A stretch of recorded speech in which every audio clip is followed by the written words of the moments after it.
साथियों नमस्कार। आज हम संस्कृत शिक्षण विधियों का अंतिम वीडियो पूरा करेंगे। इस अंतिम वीडियो में पाठ्य पुस्तक संस्कृत शिक्षण के उद्देश्य, भाषा परिवार तथा संस्कृत शिक्षण सूत्रों से संबंधित प्रश्न होंगे। इनमें से अधिकांश प्रश्न रीट 2021 रीट पात्रता 2022 में पूछे गए हैं। निश्चित रूप से यह प्रश्न आपकी तैयारी को सार्थक सरल बनाने में मदद करेंगे। आइए प्रारंभ करते हैं हम। शिक्षणस्य केंद्र बिंदु अस्ति, निम्न में से शिक्षण का केंद्र बिंदु है भवन है या पाठ्य पुस्तक है, भ्रमण है या श्यामपट्ट है। जब हमारे पास में पाठ्य पुस्तक होगी तो कैसा भी भवन हो उसमें बैठ करके पढ़ सकते हैं। पाठ्य पुस्तक है तो शैक्षणिक भ्रमण यदि हमारा नहीं भी होता है तो भी हम पढ़ सकते हैं, और यदि पाठ्य पुस्तक है तो कैसा भी श्यामपट्ट हो उस पर हमें पढ़ सकते हैं। लेकिन जब पाठ्य पुस्तक नहीं होगी तो अकेला भवन, अकेला भ्रमण या अकेला श्यामपट्ट शिक्षण का केंद्र बिंदु नहीं हो सकता, क्योंकि पाठ्य पुस्तक में हमारे लिए निर्धारित प्रश्न रहते हैं, हमारे लिए पाठ्य सामग्री रहती है, एक निश्चित क्रम रहता है, निश्चित समय में उसको पूरा करना पड़ता है। पाठ्य पुस्तक शब्द हम जानते हैं अंग्रेजी भाषा के बुक से बना है। बुक शब्द भी जर्मन भाषा के BEACH बीक से बना है, जिसका जर्मन में अर्थ होगा वृक्ष। निम्नलिखितेषु भाषा शिक्षणस्य प्रमुखम साधनम भवति, निम्नलिखित में से भाषा शिक्षण का प्रमुख साधन है विद्यालय भवनम, गुरुगृहम, पाठ्य पुस्तकम, शैक्षिक भ्रमणम। देखिए इससे पहले प्रश्न में था ऑप्शन में केवल भवनम, यहां ऑप्शन में था शैक्षिक भ्रमणम।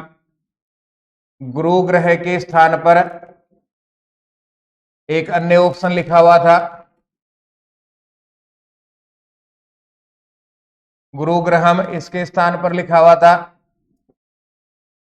श्यामपट्टम, और ये से कैसे ऑप्शन में था वहां पाठ्य पुस्तकम।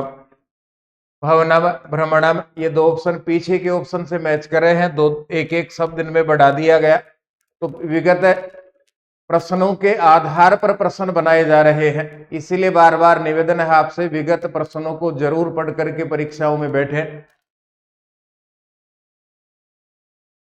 तीसरा प्रश्न, पाठ्य पुस्तक से भाषा कीदृशी स्यात्, पाठ्य पुस्तक की भाषा कैसी हो। जिस कक्षा के लिए पाठ्य पुस्तक बनाई जा रही है उसकी भाषा कैसी हो।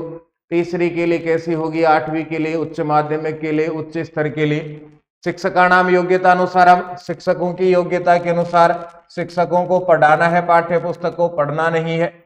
लेखका नाम योग्यता अनुसारम, लेखक जिसने पाठ्य पुस्तक लिखी है उसकी योग्यता के अनुसार, या अधिकारिणाम योग्यता अनुसारम, अधिकारियों की योग्यता के अनुसार, या फिर बालानाम योग्यता अनुसारम, बालकों की योग्यता के अनुसार। बालक जिस स्टैंडर्ड का है, जिस स्तर का है, उसी स्तर की पाठ्य पुस्तक होनी चाहिए और उसी स्तर की भाषा होनी चाहिए। ऐसा ही एक और प्रश्न है, पाठ्य पुस्तक के संचिता सामग्री भवेत, पाठ्य पुस्तक में इकट्ठी की गई पढ़ाई जाने वाली सामग्री होनी चाहिए। तो पाठ्य पुस्तक में पढ़ाई जाने वाली सामग्री छात्रों के शारीरिक और मानसिक स्तर के अनुसार होनी चाहिए। किताब में वजन कितना होगा, 4 किताब, 6 किताब, 10 किताब निर्धारित हैं, तो उनको बैग में रख करके ले जाने में बालक समर्थ है अथवा नहीं है। और इसी प्रकार बालक का मानसिक स्तर कैसा है, 5 का है तो कहीं 6 का स्तर तो नहीं पढ़ा रहे, 5 का है तो 4 का तो नहीं पढ़ा रहे। तो बालकों के शारीरिक स्तर, बालकों के मानसिक स्तर को देख करके पाठ्य पुस्तक में सामग्री को संचित करना चाहिए।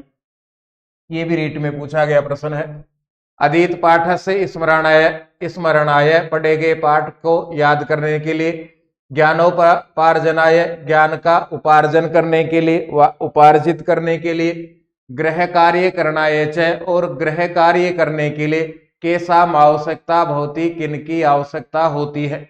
पढ़े गए पाठ को याद करने के लिए, ज्ञान का उपार्जन करने के लिए और गृह कार्य करने के लिए। यहाँ से 2 टुकड़े करेंगे, केसाम आवश्यकता भवती, किनकी आवश्यकता होती है। ये भी रीट में पूछा गया प्रश्न है। पहली बार जो रीट देते हैं या पहली से दूसरी बार रीट देते हैं उनको प्रश्न की भाषा ही समझ में नहीं आती, बहुत मेहनत करनी पड़ती है। तो बार बार विगत परीक्षाओं के प्रश्नों का अभ्यास करें, आपकी भाषा भी ठीक होगी, प्रश्नों के उत्तर निकालना भी आएगा, प्रश्न क्या कहना चाह रहा है ये भी समझ में आएगा। और इनको समझने के लिए शब्दों के पदच्छेद हमें जरूर आने चाहिए। अधीत पाठ पढ़े गए पाठ का स्मरण करने के लिए, ज्ञान का उपार्जन करने के लिए, गृह कार्य करने के लिए किनकी आवश्यकता होती है। पाठ्य पुस्तकों की इन तीनों कार्यों को संपन्न करने के लिए आवश्यकता होती है क्रीड़ा, खेल, उपकरणानाम उपकरण। खेल के उपकरण बहुत ज्यादा मदद नहीं करते, थोड़ी मात्रा में हमें मदद कर सकते हैं। वस्त्र आभूषणानाम, वस्त्र और आभूषण।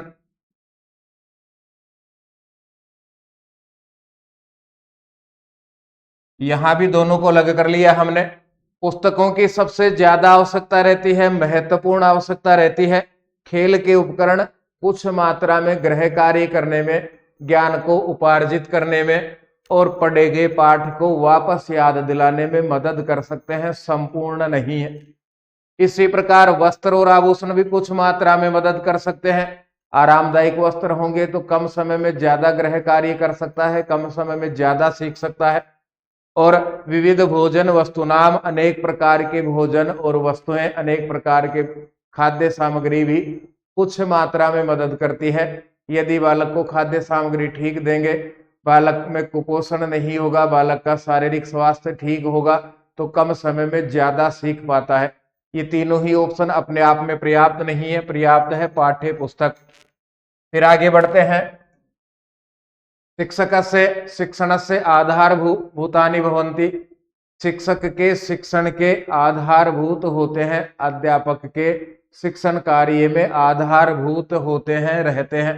श्रव्य साधन, दृश्य साधन, दृश्य श्रव्य साधन या पाठ्य पुस्तक, इनमें भी आधारभूत पाठ्य पुस्तक है। पाठ्य पुस्तक है तो उसके पाठ से संबंधित हम दृश्य और श्रव्य साधन काम में ले सकते हैं। लेकिन जब पाठ्य पुस्तक ही नहीं है तो दृश्य श्रव्य साधन किसके आधार पर हम काम में लेंगे, ये भी रीट पात्रता 2022 में पूछा गया है। अब भाषा परिवार की ओर बढ़ते हैं हम। संस्कृत भाषा कस्य परिवार से भाषा विद्यते। संस्कृत भाषा किस परिवार की भाषा है, ये भी रीट पात्रता 2022 में पूछा गया। ऐसा प्रश्न पूछने की यहाँ उम्मीद भी नहीं थी और लगभग बहुत सारे पढ़कर भी नहीं गए थे जो रीट की एग्जाम दे रहे थे, केवल और केवल रीट की तैयारी कर रहे थे। संस्कृत भाषा भारोपीय भाषा परिवार की भाषा है, एकमात्र अब तक पूछा गया ये प्रश्न है भाषा परिवार का। भाषा परिवार के 4 भाग हैं, भारोपीय, द्राविड़, ऑस्ट्रो एशियाई और तिब्बती वर्मी। भारोपीय भाषा परिवार 2 भागों में विभक्त है, केंटुम और शतक वर्ग। केंटुम और शतम वर्ग। केंटुम वर्ग के ग्रीक और हेलेनिक भाषा परिवार, इतालिक अथवा लैटिन भाषा परिवार, केल्टिक भाषा परिवार, ट्यूटानिक अथवा जर्मनी भाषा परिवार या तोखारी भाषा परिवार है। जबकि शतम वर्ग में हम आएंगे तो इलीरियन भाषा परिवार है, बाल्टिक भाषा परिवार है, स्लेवोनिक भाषा परिवार है, आर्मेनियन भाषा परिवार है, भारत ईरानी भाषा परिवार अथवा आर्य भाषा परिवार है। भारत ईरानी अथवा आर्य भाषा परिवार को हम देखेंगे तो इससे वैदिक संस्कृत और वैदिक संस्कृत से उत्तर वैदिक संस्कृत अथवा इसी को कहते हैं हम लौकिक संस्कृत का निकास हुआ। लौकिक या उत्तर वैदिक संस्कृत से प्राचीन भारतीय भाषा काल प्रारंभ हुआ। इस प्राचीन भारतीय आर्य भाषा काल से 2 भाग हुए, साहित्यिक संस्कृत और वर्तमान साहित्यिक संस्कृत इसी से है। शेष प्राकृत भाषा से पंजाबी है, राजस्थानी है, तेलुगु है, कन्नड़ है, ये सब इसी की देन है प्राकृत भाषा परिवार से। भाषा परिवार का अब तक का एकमात्र प्रश्न था। फिर आगे देखिए, विचाराभिव्यक्ति है साधन मस्ति, विचार अभिव्यक्ति का साधन है। श्रवणम सुनना, सुनने से विचार की अभिव्यक्ति होगी क्या? पद्यम, पद्य, पद्य लिखना है, पद्य पढ़ना है, ये स्पष्ट नहीं किया गया। पठनम, केवल पढ़ना, पढ़ने से विचार की अभिव्यक्ति होगी, पद्य से होगी या श्रवण से होगी या भाषा से होगी? विचार की अभिव्यक्ति भाषा के माध्यम से संभव है। भाषा और दो प्रकार से संभव है विचारों की अभिव्यक्ति। पहला प्रकार है लिख करके हम अपने विचारों को व्यक्त कर सकते हैं, और दूसरा परिवार है बोलकर हम अपने विचारों को व्यक्त कर सकते हैं। इसका एक सरल सा उदाहरण है, जब छोटे बालकों में लात घूंसे हो जाते हैं, अध्यापक सामने बैठे रहते हैं, तो एक तो ये प्रकार होता है, वो खड़े होकर के बता देते हैं उसके मन में क्या विचार है, उसको दूसरे ने क्या कहा, वो खड़ा होकर के अध्यापक को कह देता है। दूसरा एक और तरीका अपनाते हैं, कागज पर लिख करके पड़ोसी को दिखा देते हैं। तो दोनों ही प्रकार हैं अभिव्यक्ति के, या तो बोलकर या फिर लिख करके। तो विचार अभिव्यक्ति का प्रमुख साधन है भाषा। दो प्रकार से काम में ले सकते हैं, लिख करके या बोल करके। ये भी रीट में पूछा गया प्रश्न है। भाषा के कुछ भाग, भाषा की कुछ प्रमुख विशेषताएं, भाषा की कुछ परिभाषाएं, इनको भी हम देखेंगे। ऋग्वेद की बात की जाए तो भाषा को अमृतस्य केंद्रम कहा गया है तथा जिह्वा देवानाम कहा गया है। ऋग्वेद में दो परिभाषाएं भाषा के लिए कही गई है, अमृतस्य केंद्रम, जिह्वा देवानाम अथवा देवताओं की जीव। भाषा की कथा को सभ्यता की कथा तथा मानव जाति का सार सर्वस्व होने के कारण रस भी कहा जाता है। तीसरा काम हो गया भाषा का, अमृतस्य केंद्रम, जिह्वा देवानाम, और तीसरा कहा गया है रस। रस इसलिए कहा गया कि यह मानव जाति का सार सर्वस्व है। भाषा शब्द भाष व्यक्तायाम वाची शब्द से निष्पन्न है। आचार्य दंडी ने कहा है, वाचामेव प्रसादेन लोक यात्रा प्रवर्तते, वाणी के प्रसाद से ही लोक यात्रा पूरी होती है। यदि वाणी नहीं होगी तो संसार के सब लोग ही गूंगे रहेंगे। एक के विचार लिख करके बोल करके, लिख करके बता सकते हैं, बोलकर बता नहीं पाएंगे। भाषा मौखिक तथा लिखित भेद से दो प्रकार की होती है। अभी हमने देखा, अपने मन के विचारों को हम बोलकर बता सकते हैं और लिख करके बता सकते हैं। इसमें सांकेतिक भाषा सम्मिलित नहीं है। भाषा के प्रकारों में संकेत से बताई जाने वाली भाषा सम्मिलित नहीं है। विचारों की मौखिक अभिव्यक्ति मौखिक भाषा और लिखित अभिव्यक्ति लिखित भाषा है।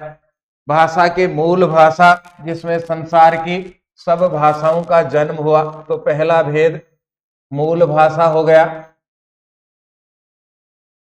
मातृभाषा, माँ से, घर परिवार से और सामाजिक व्यवहार से भाषा प्राप्त होती है, उसे मातृभाषा कहते हैं। किसी भी प्रदेश की भाषा है तो उसे प्रादेशिक भाषा कहा जाता है। राजकाज प्रशासन की भाषा है तो उसे राजभाषा कहते हैं। किसी राष्ट्र की भाषा है तो उसे राष्ट्रभाषा कहा जाता है। अंतर्राष्ट्रीय व्यवहार, पत्राचार और व्यापार की भाषा है तो उसे अंतर्राष्ट्रीय भाषा कहते हैं। संस्कृति की भाषा है, जैसे भारत देश में संस्कृत, तो उसे संस्कृति की भाषा कहा जाता है। फिर से देखिए, एक मूल भाषा होती है जिससे सब भाषाओं का जन्म हुआ। मातृभाषा होती है, माँ से, परिवार से और सामाजिक व्यवहार से प्राप्त होती है। प्रादेशिक भाषा होती है, उस प्रदेश के लोग उसको काम में लेते हैं। राजकाज प्रशासन में जिस भाषा को काम में लेता है उसे राजभाषा कहा जाता है। किसी राष्ट्र की राजभाषा से अतिरिक्त भी भाषा हो सकती है, उसे राष्ट्रभाषा कहते हैं। अंतर्राष्ट्रीय स्तर पर हम व्यवहार करते हैं, पत्राचार करते हैं, व्यापार करते हैं, बातचीत में काम में लेते हैं, उसे अंतर्राष्ट्रीय भाषा कहते हैं। और किसी भी देश की संस्कृति की यदि भाषा है तो उसे संस्कृति की भाषा कहा जाता है, जैसा भारत देश में संस्कृत। मुख्यतः भाषा शिक्षण से संबंध है केन सह अस्ति, मुख्य रूप से भाषा शिक्षण का संबंध किनके साथ में है, भाषा शिक्षण का संबंध किसके साथ में है। तो ब्लूम महोदय ने तीन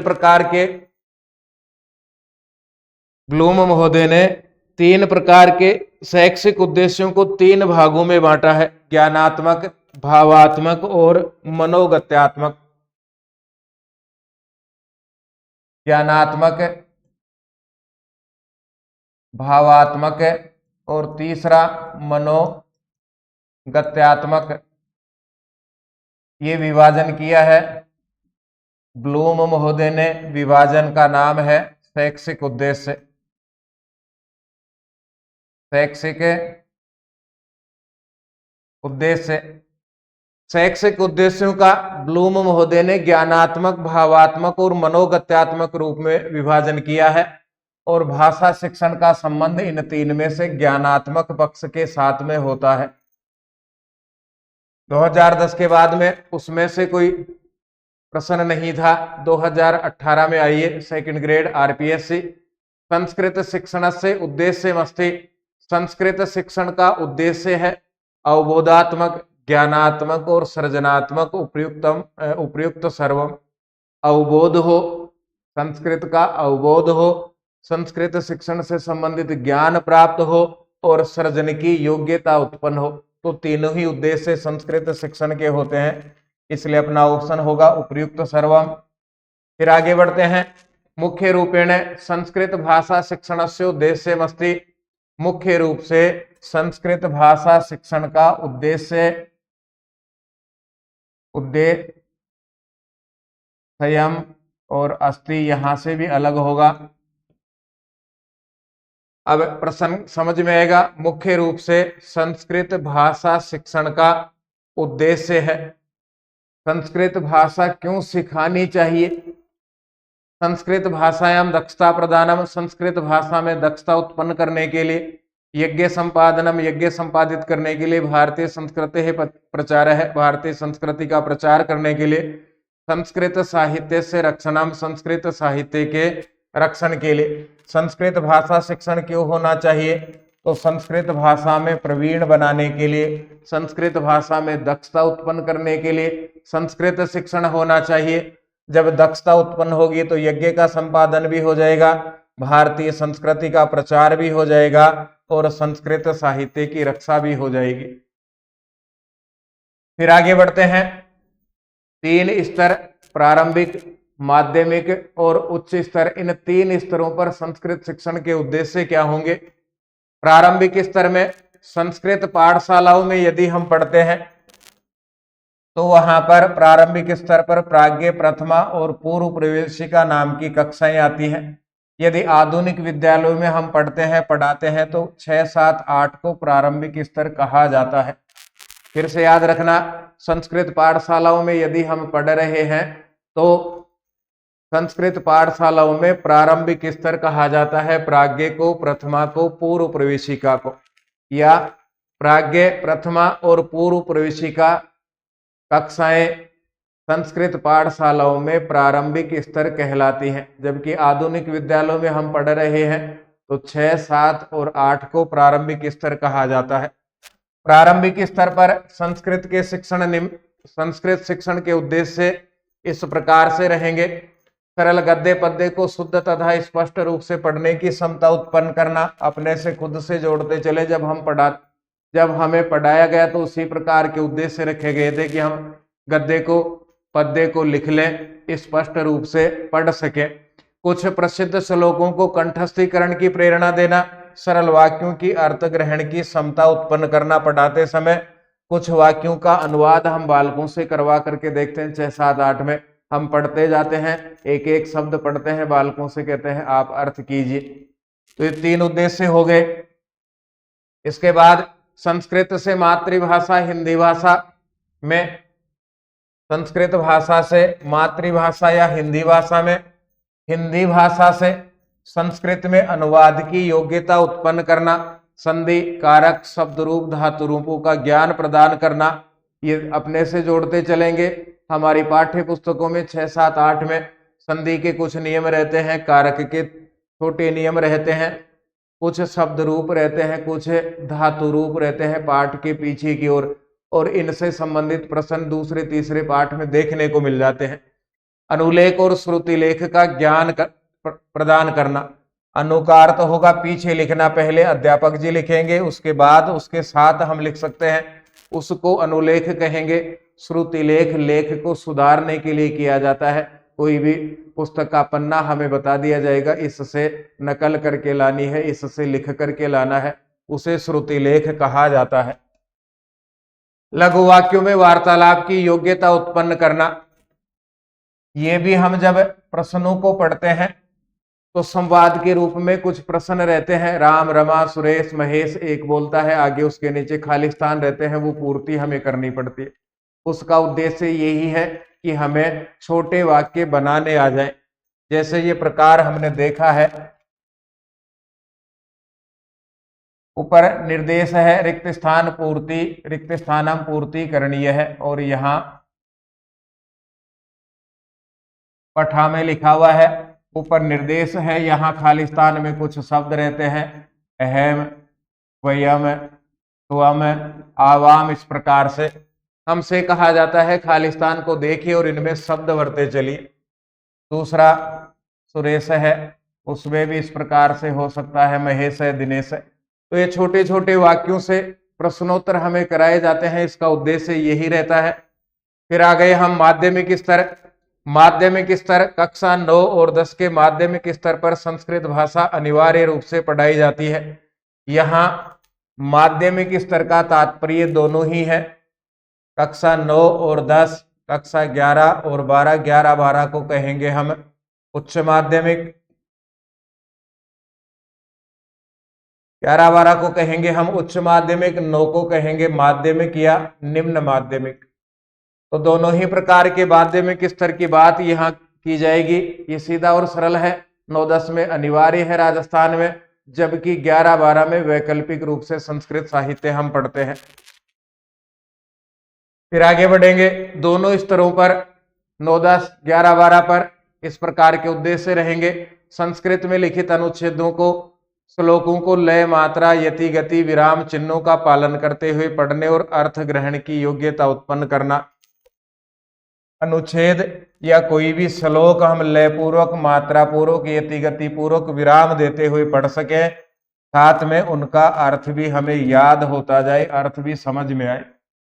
संस्कृत भाषा में लघु, निबंध, लेख, पत्र आदि को लिखने की क्षमता उत्पन्न करते हुए छात्र की भावाव्यक्ति को सशक्त करना।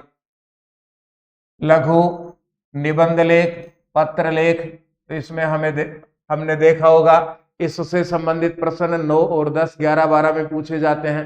निबंध लिखिए किसी भी एक विषय को देकर के, तो वहां प्रश्न पूछने का उद्देश्य यही है कि हमें 9, 10, 11, 12 में पढ़ रहे हैं, एक छोटा निबंध लिखना आ जाए।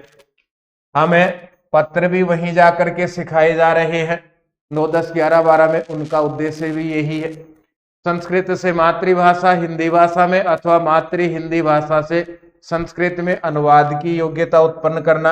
यहाँ अनुवाद की योग्यता उत्पन्न की जा रही है, और यहाँ हमने देखा था, यहाँ भी अनुवाद की योग्यता उत्पन्न की जा रही है। तो प्राथमिक और उच्च स्तर पर समान योग्यता हो गई, एक अनुवाद की योग्यता उत्पन्न करना, संस्कृत से मातृभाषा, मातृभाषा से संस्कृत। फिर आगे बढ़ते हैं, उच्च माध्यमिक स्तर पर श्लोक का तथा अन्य भाषाओं के सम विषम भावों वाले श्लोकों के अन्वय लेखन की क्षमता उत्पन्न करना। ये संस्कृत साहित्य में ही हमें कक्षा 11 में सिखाया जाता है। निम्न श्लोक का अन्वय लिखिए। छात्रों में श्लोक के रस, अलंकार, छंद, अंतः कथा, सुक्ति आदि के विश्लेषण की योग्यता करना। 11 और 12 में ही हमें छंद पढ़ाया जाता है, अलंकार पढ़ाया जाता है। तो ये 11, 12 के उद्देश्य हो गए। यहीं पर हमें रस पढ़ाया जाता है संस्कृत साहित्य पढ़ते समय। कुछ पुस्तकों के लिए लिखा जाता है इसमें वीर रस प्रधान है, इसमें करुण रस प्रधान है। अपने से जोड़ करके इन उद्देश्यों को याद करते हम चलेंगे। अंतः कथा और सुक्तियों का प्रयोग भी इन्हीं में ज्यादा होता है। उच्च स्तर पर आधुनिक विश्वविद्यालयों में बीए एमए है तथा परंपरागत रूप से संस्कृत शिक्षण के महाविद्यालयों विश्वविद्यालयों में शास्त्री और आचार्य है। यहाँ पर उद्देश्य होंगे संस्कृत साहित्य पढ़ने की योग्यता उत्पन्न करना, संस्कृत साहित्य के प्रति अनुसंधानात्मक अभिवृत्ति का विकास करना, मौलिक रचना की क्षमता उत्पन्न करना। इससे पहले 2 स्तर पढ़े थे, वहां अनुवाद की योग्यता उत्पन्न करना था, जबकि उच्च स्तर पर जाते स्वयं की कोई रचना हम लिख सकें, समस्या पूर्ति की क्षमता उत्पन्न करना, विभिन्न संस्कृत प्रतियोगिताओं में भाग लेने की क्षमता उत्पन्न करना, संस्कृत ध्वनि विज्ञान का ज्ञान प्रदान करना, समालोचनात्मक विवेचन की योग्यता उत्पन्न करना, दुर्लभ पांडुलिपियों के अध्ययन की तथा उनके संपादन की योग्यता उत्पन्न करना, व्याकरण ज्ञान को सुदृढ़ करना, संस्कृत भाषा में धारा प्रवाह रूप से विचारों की अभिव्यक्ति की क्षमता उत्पन्न करना, अभिव्यक्ति दोनों ही प्रकार से लिखित और मौखिक, छात्रों में शास्त्रार्थ की क्षमता उत्पन्न करना, अपठित सामग्री को समझकर सार लेखन की योग्यता उत्पन्न करना, दूरदर्शन हेतु संस्कृत भाषा में धारावाहिक निर्माण में सहयोग की योग्यता उत्पन्न करना, संगणक के लिए कार्यक्रमों का निर्माण करने की योग्यता उत्पन्न करना, संगणक कंप्यूटर। माध्यमिक कक्षायां भाषा शिक्षणे अतीव प्राधान्यता अस्ति। ये Sanskrit education second grade RPSC में पूछा गया प्रश्न है। माध्यमिक कक्षा में भाषा शिक्षण में अत्यधिक प्रधानता रहती है। तो भाषा ज्ञान और भाव निर्माण का सामर्थ्य माध्यमिक स्तर के लिए कहा गया है। का नाम शिक्षा। शिक्षा क्या है? तो शिक्षा ज्ञान है जो पुस्तकों से हमें प्राप्त हुआ, शिक्षा अनुभव है जो पुस्तकों से प्राप्त हुआ, तथा शिक्षा ज्ञान भी पुस्तकों से, अनुभव से, ज्ञान भी घूम करके भी हमें आ सकता है। पुस्तक के अलावा अन्य बहुत सारे प्रकार हैं जिनसे ज्ञान और अनुभव आता है, उन दोनों का नाम ही शिक्षा है। शिक्षा का अर्थ हम जानते हैं सीखना है। मानवस्य प्रथमम शिक्षा प्रतिष्ठानम, मानव का पहला शिक्षा प्रतिष्ठान है, परिवार रहता है, परिवार से ही सीखना प्रारंभ करता है। अपेक्षित व्यवहारगत परिवर्तनम नाम किम, चाहे गए, चाहा गया, व्यवहारगत परिवर्तन, व्यवहार में होने वाला परिवर्तन किम क्या कहलाता है। हमने एक बालक के लिए निर्धारित किया कि इस बालक को 1 साल के अंत में हम लिखना सिखा देंगे, और बालक लिखना सीख गया। हमने चाहा था, हमारे लिए अपेक्षित था लिखना सीखना, बालक सीख गया। इस स्थिति को हम क्या कहेंगे? तो उसको कहा जाता है अधिगम सीखना। भाषा शिक्षण से उद्देश्यम किम भवति, भाषा शिक्षण का उद्देश्य क्या है? ये 3rd ग्रेड 2023 में पूछा गया है। धनोपार्जनम, धन कमाना, व्यवहार परिवर्तनम, व्यवहार में परिवर्तन करना, ज्ञान प्राप्ति, ज्ञान में प्राप्ति होना, और बुद्धि विकास है, बुद्धि का विकास होना। जब हमारा मुख्य उद्देश्य पूरा होता है, हमारे व्यवहार में परिवर्तन आएगा, धन भी कमाएंगे, ज्ञान भी मिलेगा और बुद्धि का विकास भी होगा। फिर आगे बढ़ते हैं। शिक्षण से मुख्य उद्देश्य किमस्ति, शिक्षण का मुख्य उद्देश्य क्या है? व्यक्ति है सर्वांगीण विकास है, व्यक्ति का सब प्रकार का विकास। इसी में हमारा शारीरिक हो गया, इसी में मानसिक हो गया, इसी में संवेगात्मक हो गया, सब प्रकार का विकास सर्वांगीण विकास में संभव है। ये 2018 में पूछा गया है। शिक्षायाः उद्देश्यम किम स्यात्, शिक्षा का उद्देश्य क्या हो? बालकानां संपूर्ण है विकास है, बालकों का संपूर्ण विकास। देखिए 2018 में पूछा गया शिक्षण से मुख्यम उद्देश्यम किमस्ति, शिक्षण का मुख्य उद्देश्य क्या है। 2023 3rd ग्रेड में पूछा गया शिक्षायाः उद्देश्यम किम स्यात्, शिक्षा का उद्देश्य क्या है। शिक्षण का उद्देश्य क्या है? शिक्षा का उद्देश्य क्या है, एक ही शब्द बदला गया है। ये थर्ड ग्रेड की एग्जाम है, जबकि ये एग्जाम आरपीएससी सेकंड ग्रेड की है। एक शब्द बदल करके प्रश्न 2023 में 5 वर्ष बाद बना दिया गया। शिक्षा का उद्देश्य क्या है, तो बालक का संपूर्ण विकास है। संपूर्ण का ही दूसरा नाम है सर्वांगीण विकास है। फिर आगे हम बढ़ते हैं। छात्रेषु मुख्य रूपेण जिज्ञासा उत्पाद्यते। छात्रों में मुख्य रूप से जिज्ञासा उत्पन्न होती है। उद्दीपन कौशल का एकमात्र प्रश्न है उद्दीपन परिवर्तनेन, उद्दीपन का परिवर्तन करने से। शिक्षक दिवस है कस्य महापुरुष से जन्म दिवसे आयोज्यते। शिक्षक दिवस किस महापुरुष के जन्मदिन पर आयोजित किया जाता है, डॉक्टर सर्वपल्ली राधाकृष्णन। 5 सितंबर। पाठ्य वस्तु समग्रता इति अनेन कह अभिप्राय है अस्ति। पाठ्य पुस्तक की समग्रता, इससे क्या अभिप्राय है। पाठ्य पुस्तक की समग्रता, इससे हमें क्या समझ में आता है। पाठ्य पुस्तक की समग्रता, इससे हमें क्या समझ में आता है। विभिन्न अनुच्छेदेषु वाक्येषु वा परस्परम संबंधता दर्शितुम सर्वेषां नाम पदानाम प्रयोग है। अनेकों अनुच्छेदों में, वाक्यों में आपस में संबंधता दिखाते हुए सब प्रकार के नाम पदों का प्रयोग। ये थर्ड ग्रेड 2023 में पूछा गया।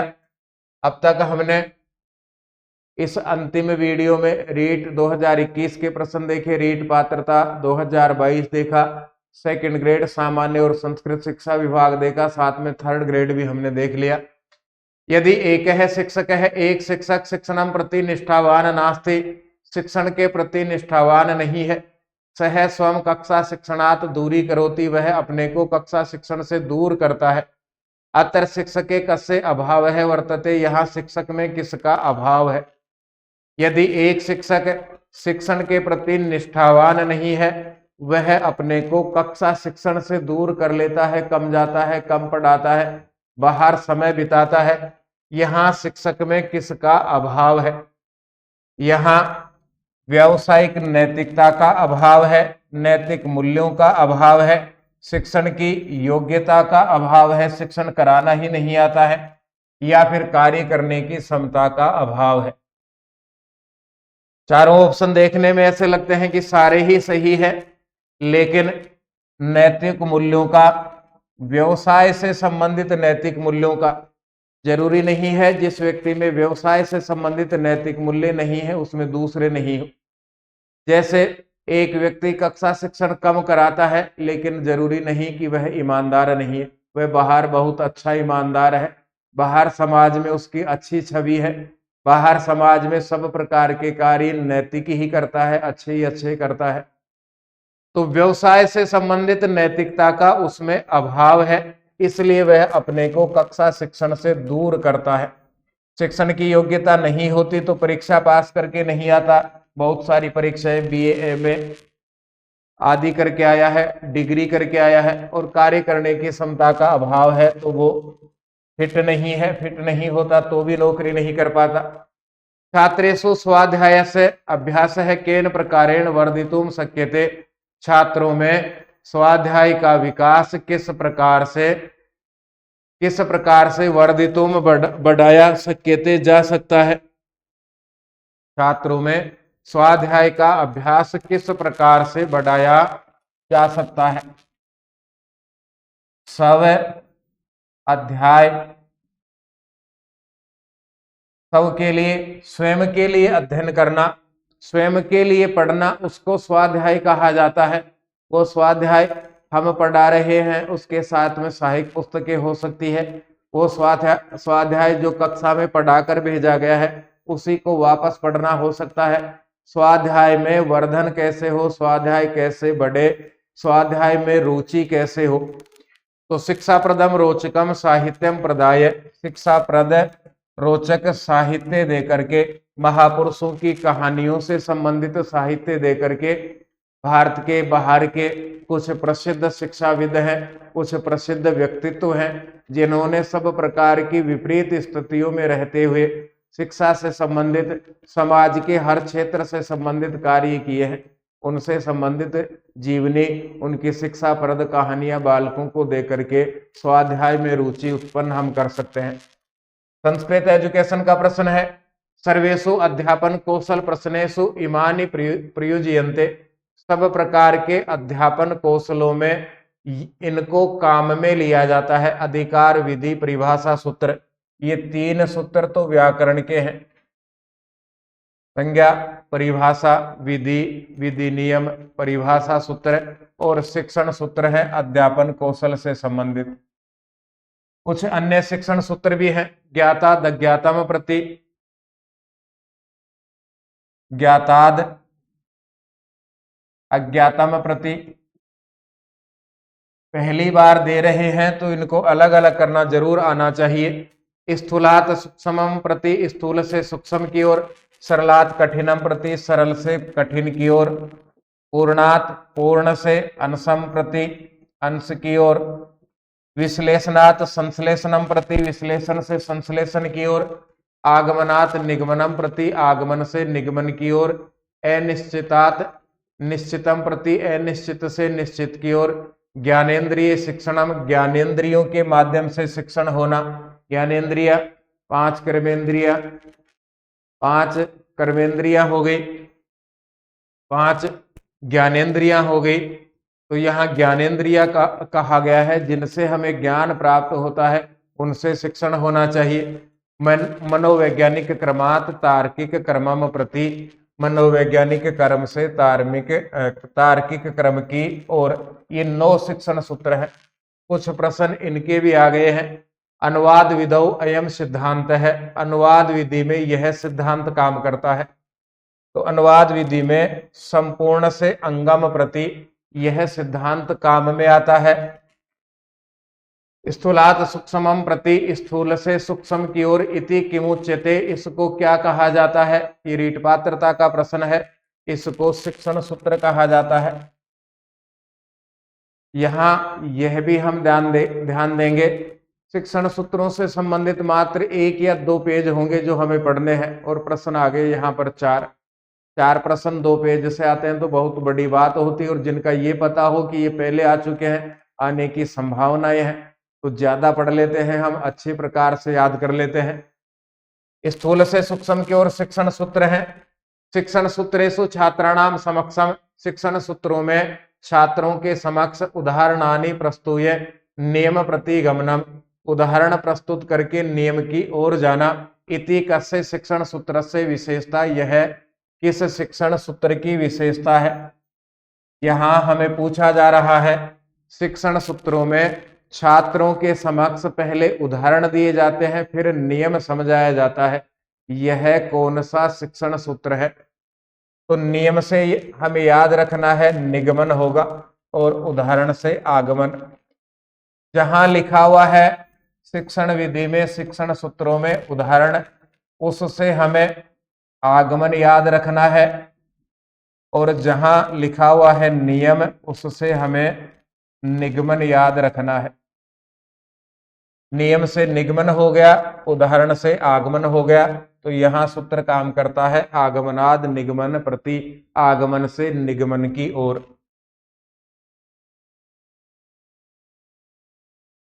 अंतिम प्रश्न हो गए। व्याकरण शिक्षण से कृते सर्वाधिकम उपयुक्तमस्ति, व्याकरण के लिए सर्वाधिक उपयुक्त है। जब हम पाठ योजना बनाते हैं तो पहले बालक को संधि विच्छेद से सिखाना प्रारंभ करते हैं व्याकरण में। ऐसे बहुत सारे उदाहरण संधि विच्छेद के लिखते हैं, उन उदाहरणों को जोड़ते हैं, उनका पूरा रूप बनाते हैं, और फिर एक नियम बताते हैं। तो उदाहरण प्रस्तुत करना, पहले उदाहरण पढ़ाना, आगमन हो गया। उदाहरण पढ़ाने के बाद में नियम बालकों को हम बताते हैं, तो वो निगमन हो गया।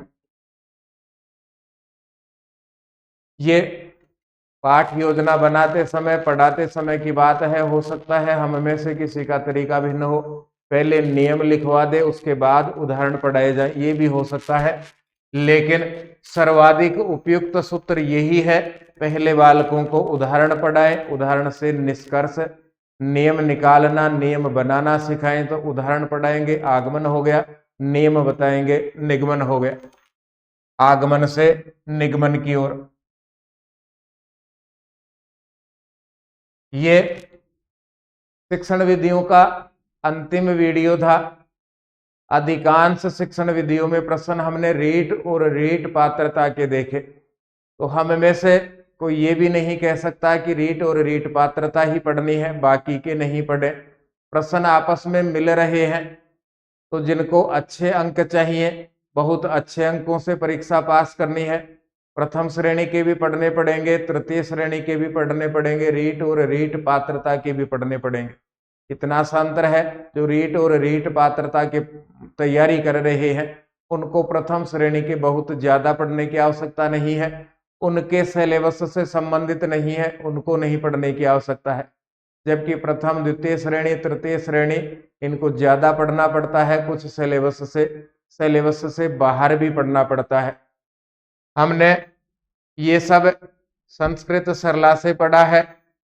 वस्तुनिष्ठ संग्रह की बुक है, 2009 से 2023 तक के प्रश्न प्रथम द्वितीय तृतीय श्रेणी, जबकि रीट और रीट पात्रता के प्रश्न रीट के 2021 के हैं, रीट पात्रता के 2022 के हैं।